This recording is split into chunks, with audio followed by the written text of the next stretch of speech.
పట్టభద్రుల ఎమ్మెల్సీ ఎన్నికల కౌంటింగ్ ఉత్కంఠభరితంగా సాగుతోంది. మొదటి ప్రాధాన్యత ఓట్లలో ఫలితం తేలకపోవడంతో రెండో ప్రాధాన్యత ఓట్లు లెక్కిస్తున్నారు. ఎలిమినేషన్ ద్వారా ఇప్పటి వరకు పోటీ నుంచి 23 మందిని తొలగించారు. దీనికి సంబంధించి మరింత సమాచారం మా ప్రతినిధి మణికేశ్వర్ అక్కడి నుంచి ప్రత్యక్ష ప్రసారం ద్వారా అందిస్తారు. వెంకటేష్, కరీంనగర్ కేంద్రంగా జరుగుతున్న పట్టభద్రుల ఎమ్మెల్సీ స్థానం ఓట్ల లెక్కింపు మరింత ఉత్కంఠకు దారితీస్తుంది. ఇప్పటికే ముగ్గురు పార్టీ అభ్యర్థులు అంటే బీజేపీ, కాంగ్రెస్, బీఎస్పీల మధ్య నిర్దేశిత కోటా ఫిగర్ రానందున త్రిముఖ పోటీ అనివార్యమైంది. ఫలితంగా 56 మంది అభ్యర్థుల పోటీలో ఉన్న ఈ ఎన్నికల లెక్కింపుడు కింది నుంచి అవరోహణ క్రమంలో ఎలిమినేషన్ ప్రక్రియ జరుగుతుంది. అంటే ముగ్గురు కాంగ్రెస్, బీజేపీ అట్లాగే బీఎస్పీ అభ్యర్థులను పరిగణలో తీసుకుంటే 56 మందిని పరిగణలో తీసుకుంటే ఇప్పుడు కింది నుంచి అవరోహణ క్రమంలో ఇప్పటి వరకు 24 మందిని అభ్యర్థులను ఎలిమినేట్ చేసే ప్రక్రియ పూర్తయింది. అంటే ఇంకా 32 మంది ఓట్లను లెక్కించాల్సి ఉంది. ఈ 32 మందిలో ప్రధాన అభ్యర్థులుగా ఉన్న కాంగ్రెస్ అట్లాగే బీజేపీ వాళ్ళకు బీఎస్పీని మినహాయిస్తే మరొక 29 మంది ఓట్లను లెక్కించి అవరోహణ క్రమంలో ఎలిమినేట్ చేయాల్సి వస్తుంది. దాని తర్వాత ప్రధానంగా బీజేపీ, కాంగ్రెస్, బీఎస్పీ అభ్యర్థుల మధ్య త్రిముఖ పోటీ అనివార్యమవుతుంది. ఇప్పటికీ ఉన్న ప్రచారం లెక్క ప్రకారం అయితే మొదటి స్థానంలో బీజేపీ, రెండో స్థానంలో కాంగ్రెస్, మూడో స్థానంలో బీఎస్పీ ఉంది.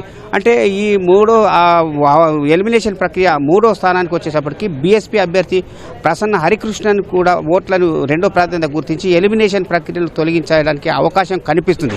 వాస్తవంగా 2,52,029 ఓట్లను పోలైతే ఇందులో ఇప్పటి అంటే 2,23,343 ఓట్లు వ్యాలిడ్గా, మరో 28,686 ఓట్లు ఇన్వాలిడ్గా అయింది. అయితే ఈ పోలైన ఓట్లను లెక్క తీసుకుంటే 1,11,672 మ్యాజిక్ ఫిగర్, అంటే ఇంత ఓట్లు సాధించిన అభ్యర్థి విజేతగా ఉంటారు. కానీ బీజేపీ అభ్యర్థికి 75,675, కాంగ్రెస్ అభ్యర్థి నరేందర్ రెడ్డికి 70,565, బీఎస్పీ అభ్యర్థి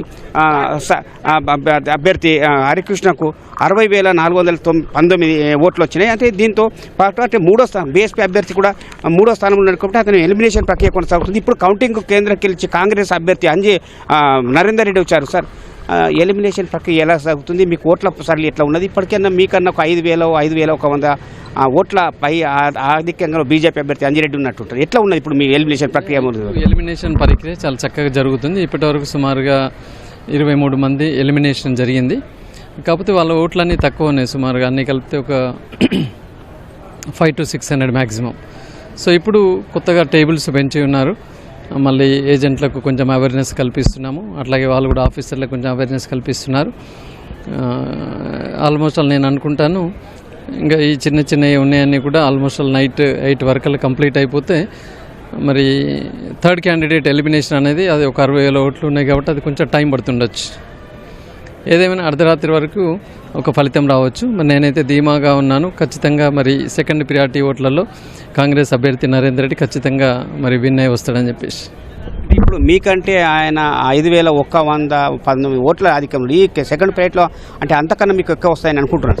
ఎస్, ఎందుకంటే 60,000 ఓట్లలో ఖచ్చితంగా ఎక్కువ వస్తాయని నేను అనుకుంటున్నాను. ఎందుకంటే మరి ఈ బీఎస్పీ అభ్యర్థికి పట్టిన ఓట్లలో ఈవెన్ కరీంనగర్ చుట్టుపక్కల ఉన్నాయి, ఇవన్నీ ఉన్నాయి. కాబట్టి స్థానికంగా ఉంటున్న వాళ్ళు అటు ఫస్ట్ ప్రియారిటీ చేసి మరి స్థానికంగా ఉన్న నాకు సెకండ్ ప్రియారిటీ చేసే అవకాశాలు ఎక్కువగా ఉన్నాయి. కాబట్టి ఐ హ్యావ్ కాన్ఫిడెన్స్. సరే, ఈ చివరి ఫలితం రావడానికి అంటే పూర్తి స్థాయిలో ఒక ఆధిక్యతగా రావడానికి ఎంత అవకాశం పట్టావు? అది ఆల్మోస్ట్ మిడ్ నైట్ అవుతుందని నేను అనుకుంటున్నాను. మీకు ఇప్పుడు సెకండ్ ప్రైవేట్లో కూడా మీకు అదే సమాన ఓట్లు ఉన్నది. బీజేపీకి అభ్యర్థి కన్నా మీరు కొన్ని ఓట్లు పైచీలకు సాధించారు సార్ ఇప్పుడు ఎలిమినేషన్ ప్రక్రియ పూర్తయిన తర్వాత? ఇప్పుడు ఎలిమినేషన్లో ఆల్మోస్ట్ అంతా ముగ్గురు కూడా సేమ్ అదే రేంజ్లో వెళ్తున్నారు దీనిలో. ఎందుకంటే ఓట్లు తక్కువ కాబట్టి అంత పెద్ద అది లేదు. But no doubt at all ఇప్పుడు యాక్చువల్ క్యాండిడేట్స్ కొంచెం 2,000 పైచీలకు అభ్యర్థులు ఉన్న ఎలిమినేషన్లో మనకు డిఫరెన్స్ అనేది కనబడుతుంటుంది. రైట్. కాంగ్రెస్ అభ్యర్థి నరేందర్ రెడ్డి అభిప్రాయం అంటే ఎలిమినేషన్ ప్రక్రియ 24 మంది అభ్యర్థులు అయితే పూర్తి అయ్యారు. అందులో వచ్చిన ఓట్లు కూడా అంటే బీజేపీ కాంగ్రెస్కు సమానంగానే వస్తున్నది అనే మాట ఆయన ద్వారా కూడా వినిపిస్తుంది.